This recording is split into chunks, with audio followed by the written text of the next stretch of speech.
오늘은 이 4장부터 6장에 이르는 그 이야기를 한번 쭉 한 이후에 오늘 이 본문을 한번 적용해 보려고 합니다. 지금 이스라엘은 전쟁 중에 있습니다.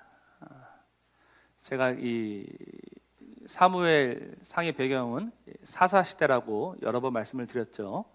그러니까 지금 이 이스라엘의 가장 큰 적이 누구냐면 블레셋입니다. 블레셋. 블레셋 하면 여러분 사사 가운데 누가 떠오르십니까? 블레셋 하면 삼손이 떠오르죠. 삼손. 삼손이 엄청난 블레셋을 죽였지만 여전히 그 블레셋은 살아 있었고 오늘 그 이스라엘과 전쟁을 치르고 있습니다. 그래서 오늘 4장은 이스라엘과 블레셋이 싸우는 이야기로 시작하고 있습니다. 싸웠는데 누가 이깁니까? 블레셋이 이깁니다. 블레셋이 한 이스라엘 4,000명을 죽였습니다.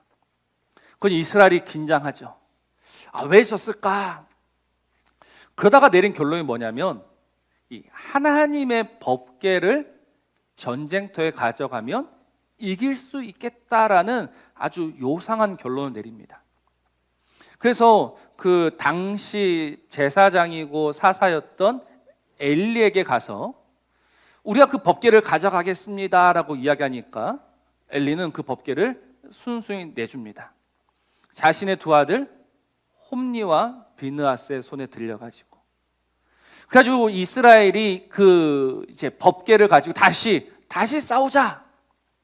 그러니 정말 이스라엘은 이 사기가 충만합니다. 이길 수 있다. 그래서 블레셋은 바짝 긴장해요. 큰일 났다. 지금까지 싸우면서 이런 일은 없었는데 어떻게 하면 좋을까? 여기서 블레셋이 혼자 겁먹고 집에 가면 좋겠는데 우리 4장 9절을 보십시오. 4장 9절 같이 한번 읽습니다. 시작. 너희 블레셋 사람들아 강하게 되며 대장부가 되라. 너희가 히브리 사람의 종이 되기를 그들이 너희의 종이 되었던 것 같이 되지 말고 대장부 같이 되어 싸우라. 겁먹고 도망갈 줄 알았는데 전혀 반대의 일이 일어납니다. 블레셋이 더 이왕 이렇게 된 거 우리 한번 목숨 걸고 싸우자. 우리 남자 아니냐라고 해서 싸웁니다. 그래서 누가 이깁니까? 블레셋이 이깁니다. 처음에는 4,000명이 죽었는데 지금은 몇 명이 죽었다고 성경에 나옵니까? 3만 명이 죽습니다. 3만 명이 죽은 게 문제가 아니에요. 그 법궤도 빼앗겼고 법궤를 가지고 갔던 그 홈니와 비느하스까지 죽어버리고 맙니다. 그러니까 이스라엘 대군이 패하고 법궤는 빼앗기고 그 엘리의 두 아들마저 죽어버리는 거예요. 그래서 이 소식이 저 뒤에 있던 엘리에게 전해지게 됩니다. 엘리가 노심초사 기다리고 있었겠죠. 과연 어떻게 될까 두려운 마음으로. 그런데 오늘 이 비참한 소식이 들려지는 거예요. 법궤는 빼앗겼고 당신의 두 아들은 죽었습니다. 그러니까 이 충격적인 말에 엘리가 충격을 받고 뒤로 넘어져서 죽어버리고 맙니다. 그러니까 하루아침에 이스라엘의 지도자요, 이스라엘의 그 영적 지주라고 할 수 있는 그 사람들이 다 죽어버리고 만 거예요. 법궤는 빼앗겼고. 근데 그때 어떤 일이 있었느냐? 그 엘리의 아들 비느하스, 그 비느하스의 아내가 임신 중이었었는데 이 소식을 듣고 갑자기 배가 아파서 갑자기 진통을 느껴서 출산을 합니다. 아이를 낳습니다. 근데 아들이었어요. 그자 옆에 있던 사람들이 뭐라고 이야기하냐면 아들을 낳았다. 걱정하지 말아라. 왜 아들을 낳았는데 왜 걱정하지 말라라고 이야기할까요? 그 시아버지 엘리가 죽었고 남편인 비느하스가 죽어서 만일 후사가 없이 끝났다면 그 이제 모든 영적 후손이 단절되는 것인데 아들을 낳았다는 거예요.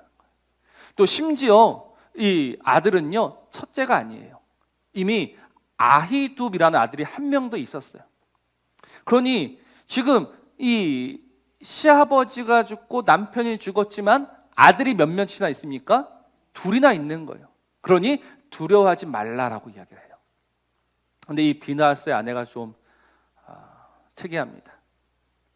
오늘 말씀 보면 뭐라고 나오냐면 저 뒤에 볼까요?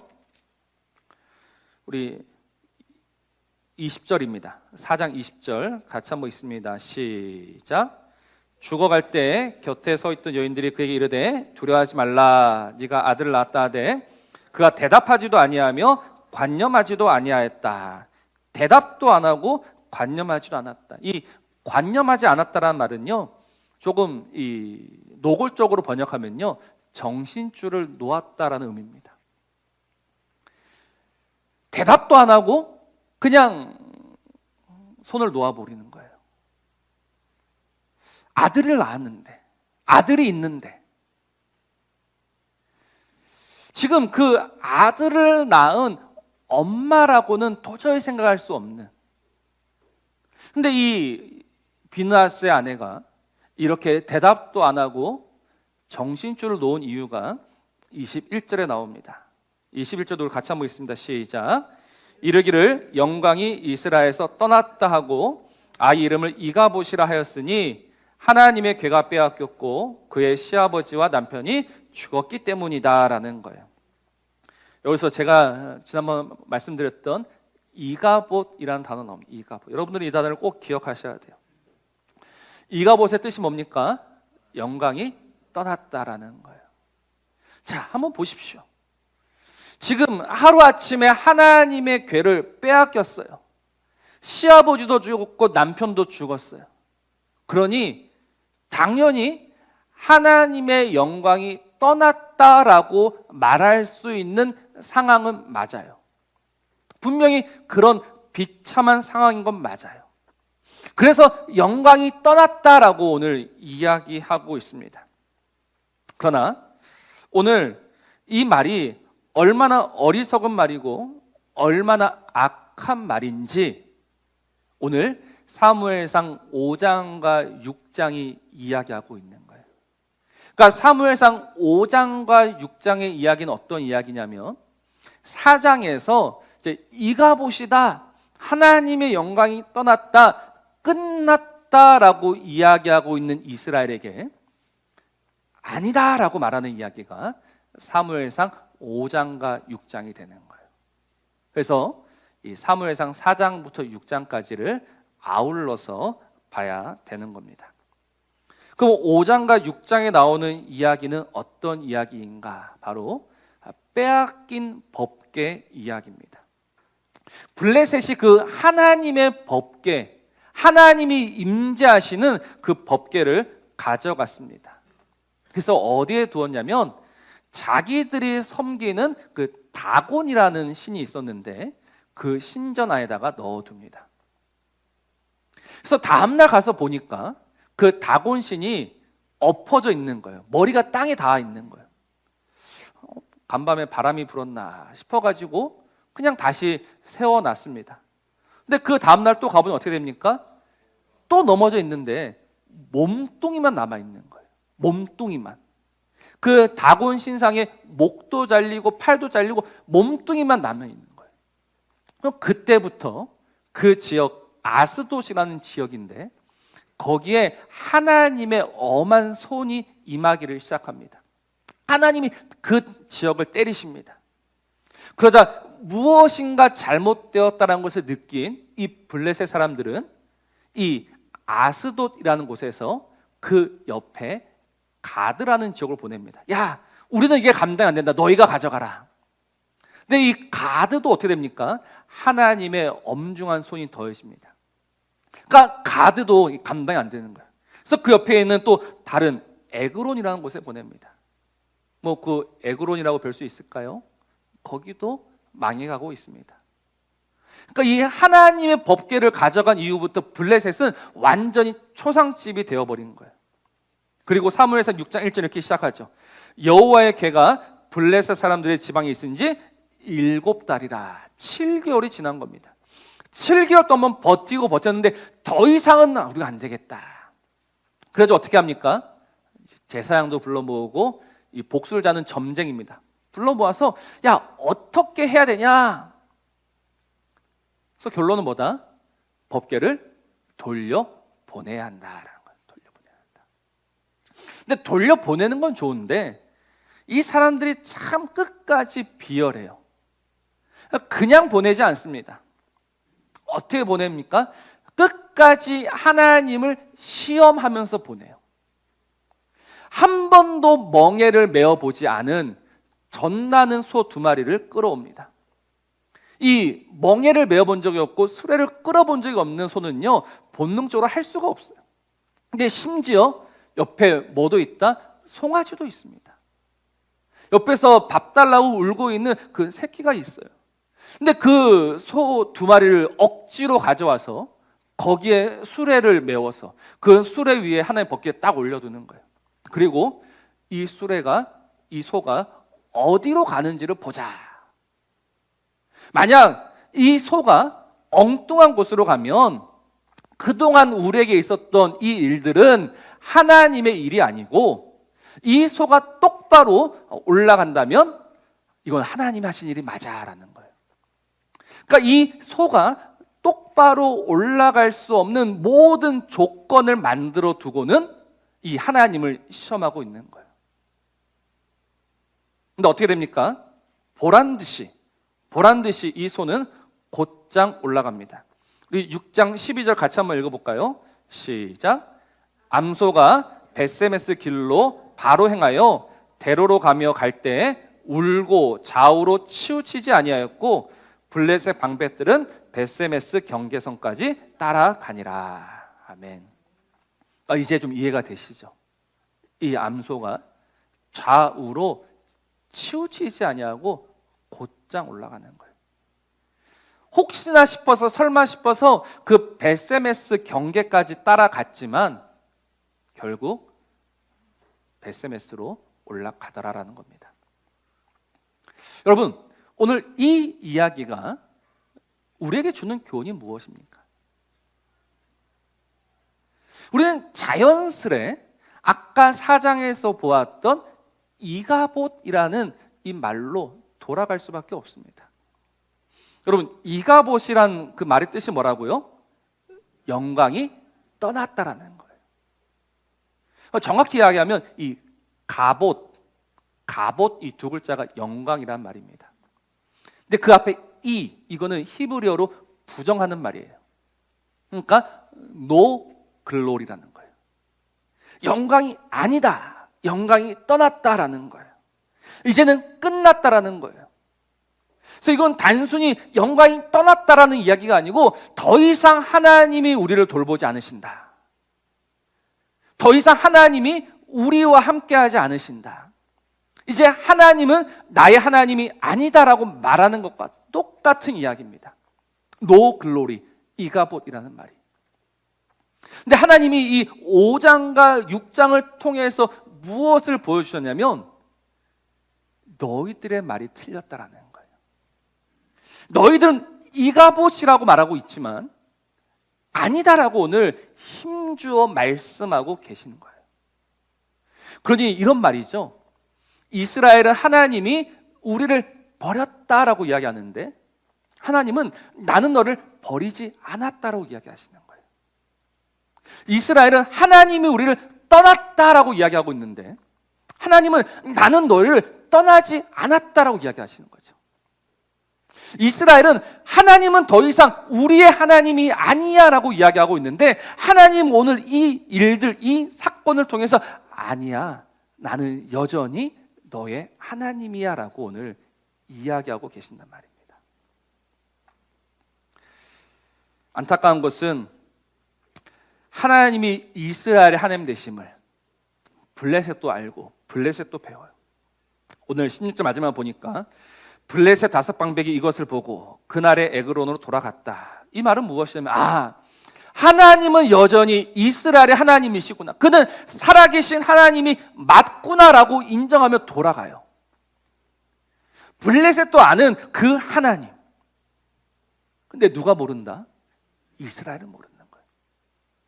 이스라엘은 그 하나님을 몰라서 하나님의 영광이 떠났다, 이가봇이다 라고 이야기하고 있는 거예요. 이게 얼마나 어리석은 말이고 악한 말입니까? 여러분, 이 말이 하나님 마음에 비수가 되어 꽂힌다는 것을 아십니까? 하나님의 영광이 떠났다라는 이 말이 하나님의 마음에 비수가 되어 꽂히는 거예요. 왜? 그는 여전히 이스라엘의 하나님이시기 때문에. 우리 이걸 알아야 됩니다. 하나님이 누구이신가? 그는 여전히 나의 하나님이심을 여러분 우리가 아셔야 돼요. 오늘 공교롭게 저 뒤에 제 6살 아들하고 15살 아들이 앉아 있습니다. 여러분, 6살 아들과 15살 아들이 보는 아빠는 같은 아빠일까요? 다른 아빠일까요? 6살의 눈에 비친 아빠와 15살의 눈에 비친 아빠는 같은 아빠입니까? 달라요. 제 6살 먹은 아들은 어저께까지만 해도 제 나이가 500살인 줄 알았습니다.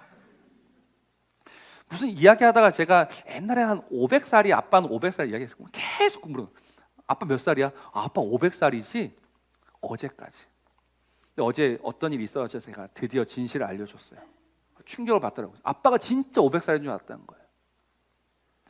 그만큼 그 6살 아이의 눈에 비친 아빠는요, 엄청난 아빠입니다.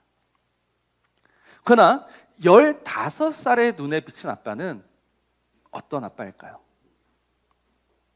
요즘 제가 보니까 어떤 아빠냐면 내가 조금만 마음만 먹으면 얼마든지 이길 수 있는, 얼마든지. 그래서 아직은 제가 키가 조금 더 큰데 당연히 아빠보다 키가 더 클 거다. 이게 15살의 눈에 비친 아빠의 모습입니다. 제가 이 말씀 왜 드릴까요? 우리는 오늘 하나님을 몇 살의 눈으로 바라보고 있습니까? 오늘 우리는 정말 이 6살 아이의 눈으로 하나님을 보고 있는가? 아니면 15살의 눈으로 보고 있는가? 여전히 그 어린아이의 기대하는 눈빛으로 하나님을 바라보고 있는가? 아니면 불신과 의심으로 바라보고 있는가? 왜 주님이 이 천국은 어린아이의 것이다라고 말씀하시는지 알 것 같아요. 그 6살 아이는요, 그냥 그대로 믿어요. 그대로. 현실과 상황을 보지 않고 하나님을 봅니다. 그러나 이제 조금 나이가 들어가기 시작하면 뭐가 보입니까? 현실이 보이고 상황이 보이는 거예요. 그래서 이가 보시다. 하나님이 떠났다. 하나님이 더 이상 돌보지 않으신다. 라고 너무 쉽게, 너무 자주 이야기하고 있는 거예요. 그 증거가 무엇이냐면 우리가 입버릇처럼 말하고 있는 위기라는 말입니다. 위기. 우리는 날마다 지금이 위기다라고 이야기해요. 지금이 위기다. 근데 우리가 지금 위기다라고 말하는 것이 하나님한테 엄청난 신뢰가 되고 하나님의 자존심에 스크래치를 낸다는 것을 꼭 아셔야 됩니다. 왜냐하면 지금은 위기가 아니기 때문인 거예요. 우리의 눈으로 보면 위기가 맞아요. 지금은 분명 위기예요. 그러나 하나님의 눈으로 바라보면요, 하나님의 영광이 여전히 함께하는 이 순간은, 하나님이 역사하시는 이 순간을 우리가 어떻게 감히 위기라고 말할 수 있겠습니까? 여러분, 그 갈릴리 바다를 아실 겁니다. 그 성남 바다에서 예수님과 제자들과 함께 배 타고 지나가고 있는데 파도가 일어납니다. 배가 뒤집혀져 죽을 것 같습니다. 그때 예수님 뭐 하고 계십니까? 주무시고 계셨어요.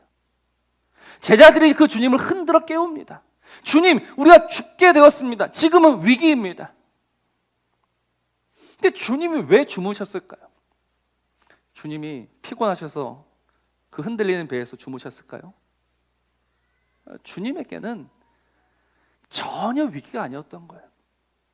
우리가 봤을 때는 죽을 것 같고, 우리가 봤을 때는 곧 빠져서 모든 것이 끝날 것 같지만, 나 천지를 지으시고 다스리시는 그 하나님의 눈에 그건 아무것도 아니었던 거예요. 그래서 주무셨던 거예요. 그래서 제자들이 그 주님을 흔들어 깨우자 주님이 일어나서 말씀하시죠. 어찌하여 무서워하느냐? 믿음이 작은 자들아. 어찌하여 무서워하느냐? 어찌하여 또 위기라고 말하느냐? 어찌하여 또 어렵다고 말하느냐? 믿음이 작은 자들아. 오늘 우리에게 하시는 이야기. 너희가 오늘 또 어찌하여서 이가봇이라고 말하고 있느냐? 보아라, 내가 오늘 무엇을 하고 있는지. 너희들은 내가 너희를 떠났다라고 하지만 난 너희를 떠난 적이 없고 버린 적이 없고 나는 여전히 역사하는 너희 하나님이다라고 오늘 힘주어 말하고 계시잖아요. 그 하나님은 여전히 나의 하나님이신 겁니다. 그러니 하나님을 믿으면요, 하나님이 보이면요, 주님이 배에서 주무실 때 우리는 어떻게 해야 합니까? 주님을 흔들어 깨우는 것이 아니라 같이 누워서 잘 수 있어야 되는 거예요. 이게 믿음이고 이게 신앙인 거예요. 야, 주님이 얼마나 기쁘실까? 주님이 주무실 때 해가 막 뒤집힐 것 같은데 그 주님의 품 안에 파고 들어가서 주님, 나도 모르겠습니다. 같이 자요. 그래, 자자. 근데 이게 오늘 이 현실에서 일어나고 있는가? 우리는 날마다 하나님 큰일 났습니다. 정말 큰일인가? 그는 여전히 나의 하나님이신데, 그는 여전히 내 아버지이신데, 그가 지금도 살아계시는데, 이스라엘이 빼앗겼던 법궤를 되찾아오시는 분이 하나님이신데, 그가 일어나 말씀하시면 그걸로 정리가 되는데, 우리는 오늘 왜 이렇게 요란을 떨고 있는가? 왜 너무 쉽게 이가봇이라고 외치고 있는가? 오늘 결론 하나입니다. 우리 입에서 이가봇이란 말을 지우셔야 됩니다. 끝났다라는 말을 지우셔야 됩니다. 위기다라는 말을 이제는 금하셔야 합니다. 지금도 여전히 그는 하나님이십니다. 그는 앞으로도 하나님이시고, 그는 영원히 하나님이시고, 그는 지금 우리와 함께 하시는 하나님이십니다. 오늘도 그 하나님을 보지 못하여서 어리석은 말, 악한 말로 우리 하나님의 마음을 아프게 하지 마시고, 오늘 이 믿음으로 하나님으로 고백하면서 그 하나님을 기쁘시게 하는 저와 여러분 되시기를 우리 주의 이름으로 축복합니다.